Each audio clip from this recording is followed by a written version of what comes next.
Probablement que c'est entre les deux, là, je n'ai pas fait l'étude. Mais je pense que le fédéral, je crois que le fédéral pourrait forcer un petit peu plus. Mais donc, ce que vous dites, c'est que le gouvernement fédéral pourrait offrir des incitatifs pour que les consommateurs changent leurs habitudes. Simon, quel genre d'incitatifs le gouvernement pourrait-il offrir?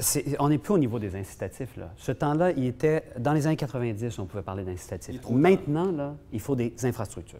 Il faut avoir du transport collectif facilement accessible, entièrement électrique, qui nous permettent de dire aux gens, vous voulez avoir une voiture? C'est pas juste que le prix du pétrole va augmenter.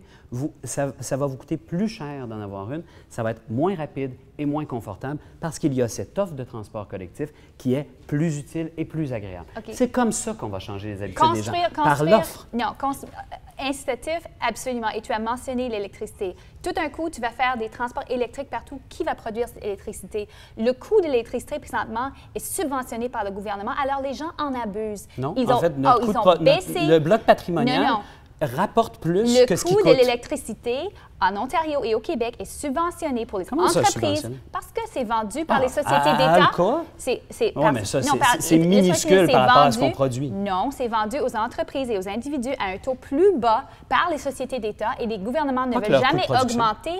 Ils ne veulent jamais augmenter le prix. Si tu augmentes le prix, tu vas fermer tes lumières.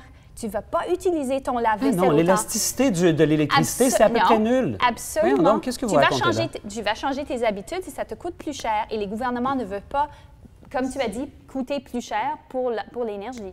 Si on vient au fédéral, l'électricité, je ne sais pas si c'est électrique ou pas électrique, je suis plutôt du côté de Tacha que c'est pas besoin d'être électrique, là, mais le point, c'est que le fédéral est la seule entité gouvernementale qui a des surplus dans les prochaines années. Les villes sont étranglées, les provinces ne voient même pas la fin de leur déficit.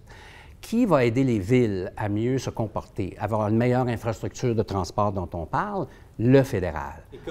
On a besoin d'un programme, et le Conference Board a déjà montré aussi là, que le développement économique se fait dans les grandes métropoles. Alors, on a 3 grandes métropoles. Peut-être qu'on pourrait penser à d'autres, mais il y en a 3 grosses, là, Montréal, Toronto, Vancouver. Et ces villes-là devraient, comme métropole, être supportées directement par le gouvernement fédéral pour avoir les infrastructures qui permettent de se développer. On est rendu qu'on a les mêmes ponts depuis 25 ans autour de Montréal. Depuis ce temps-là, le nombre d'automobiles a doublé. Mais là, c'est sûr qu'à un moment donné, on n'est plus capable. Et en plus, le système de distribution des biens a changé. Avant, on mettait les choses dans l'entrepôt, puis on les mettait dans le magasin. Maintenant, c'est just in time. Qu'est-ce que veut dire just in time? Ça veut dire des camions qui se promènent sur les routes. Et on n'a pas plus de routes.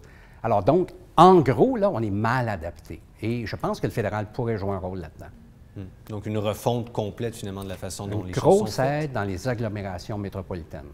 Et on parle de milliards et de milliards. Mais si c'est pour construire plus de routes, c'est une très Non, mauvaise on parle pas du tout. Non, j'arrive à transport en commun. Il y a des choses qui n'ont pas de bon sens, là. Et, autour de Montréal, c'est la situation que je connais, là. Les trains sont pleins, puis il n'y a pas de stationnement.